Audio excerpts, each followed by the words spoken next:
YouTube, Dosm here. Welcome to my next installment in my Dosm's Sentai 45 series of videos. Today we're going to be talking about what I think are some of the most underrated Sentai series. This is going to be sort of start of a little mini-series within this series before I get to more top rankings and maybe character rankings of some sort of more unusual rankings. And I'll probably be doing overrated after this as well. But before I get started, I just want to remind you guys to like this video if you enjoyed it, and subscribe and ring that bell to get notifications for more videos like this and more.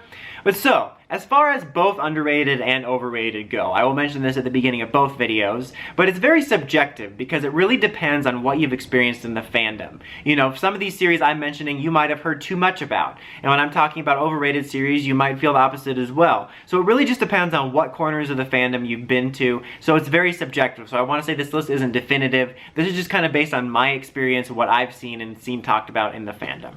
So I'm going to start off with an honorable mention, which is going to be Tokume Sentai Go Busters. Usually this would be in the tops of my underrated Sentai series, but after Beast Morphers was announced, I feel there was like a renaissance of appreciation for Go Busters, both of people acting like they loved it all along, even though it was very overhated during its time, because it committed this huge crime of not being Gokaiger and streaking at you with its Gokaigerness.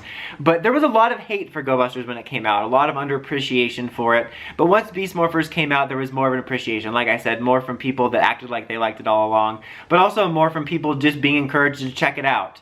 And so I left it off the proper list just because I do still think it's a little bit underrated, but I feel in recent years it's been given more attention and people have learned to appreciate and actually visit it, and it's gotten more positive attention, so I just knocked it off the proper list just for that fact, because I feel like it's been talked about a lot in recent years. Coming in at number 5 is going to actually be Gekky Ranger, which is kind of an unusual pick, because I don't absolutely love this series. I don't think it's amazing, but I think it's overlooked and it's kind of fun. I think it's overlooked because it is more of a parody series. Like, we all know that there are some Sentai series that are more silly and some that are more serious. I hate to use that word because I hate when fans think that this is Game of Thrones, but you know what I mean. There's more serious leaning shows, there's more silly leaning shows. But Car Ranger is a weird one because while it's a silly leaning show, it's also more of a parody show. And I feel that a lot of people don't understand that, and they just see it as so overtly silly that they don't give it a chance. And a parody and silly series aren't going to be for everyone. Like, Lord knows that silly toku will often get on my nerves like nails on a chalkboard. But because Car Ranger is supposed to be a parody, it's a bit different. And I think if you understand that and lean into it, there's a lot of enjoyment to be had there with how it takes some of these ridiculous mythology parody ideas and takes them seriously, and there's lots of great parodies of tropes and funny characters and situations. It's not an easy one to binge, but it can be a funny one to pop in a few episodes and sort of appreciate. And I just feel like a lot of people, again, this is subjective from what I've experienced, don't understand what it's trying to be, so they don't appreciate that it's getting right exactly what it's supposed to. Next up is going to be Ninpu Sentai Hurricaneger. I'm not sure how underappreciated this one is. I just don't see people talking about it a lot.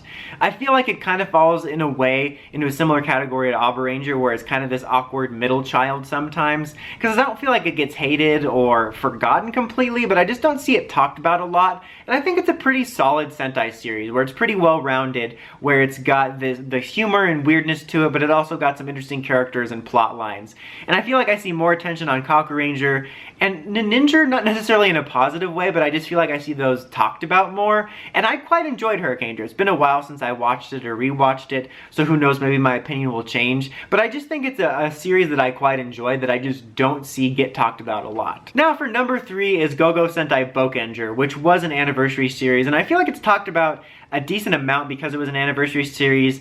It wasn't an anniversary series as we know it today, where they're like, oh my god, cameos and inspired by designs and just shouting in your face. It was just a normal show, but they did stuff like the monsters were inspired by robot designs, and then they had the Versus special. And this was a series that's one of my personal favorites, and I feel just in terms of Bokenger itself, in the more modern years, it just kind of gets overlooked, and it's not going to be everyone's cup of tea. It took me a while to get into it. Like, the first stretch of episodes I found to be a little bit more boring, but then once I got into it, I really liked it. And what I liked about this series was it kind of similar to Die Ranger, even though there is an overarching plot, it was more about individual plots. It wasn't so much about the overarching plot being one mega serialized storyline. It was more about the individual storylines, of like a Yellow storyline and Black storyline and Red's rivalry Rivalry with Rion, and Silver storyline with, forgetting the Japanese name, but the Fear Cats. And they were kind of about these individual storylines, and you kind of got to know the characters more. And I just really liked that show, and I feel that other than when it's discussed in regards to its anniversary elements and the Versus special, it's just kind of overlooked. It's one of those shows that I could see not being for everyone because I know reasons why certain people didn't enjoy it, but I personally did, and I think it gets overlooked all too often. Number 2 is actually Juken Sentai Gekky Ranger, which is my first Sentai ever, so it's a little bit biased going into this because I just really love this season personally. And this isn't one in an overrated or underrated sense, excuse me, where I don't think that people like dislike it. Like, I don't see it getting an enormous amount of hate. I just, again, feel it's one that's overlooked. And it's kind of an interesting one on this list because I haven't seen a whole lot of people personally that have disliked it. Like, when Gekky Rangers come up, and of people that have watched it, I've never seen people say overwhelmingly negative things about it, like in a Ninja series or something like that. But I just feel like it's overlooked for how good it is. Like, just in general, I think it's a really good Sentai. Again, another well-rounded series.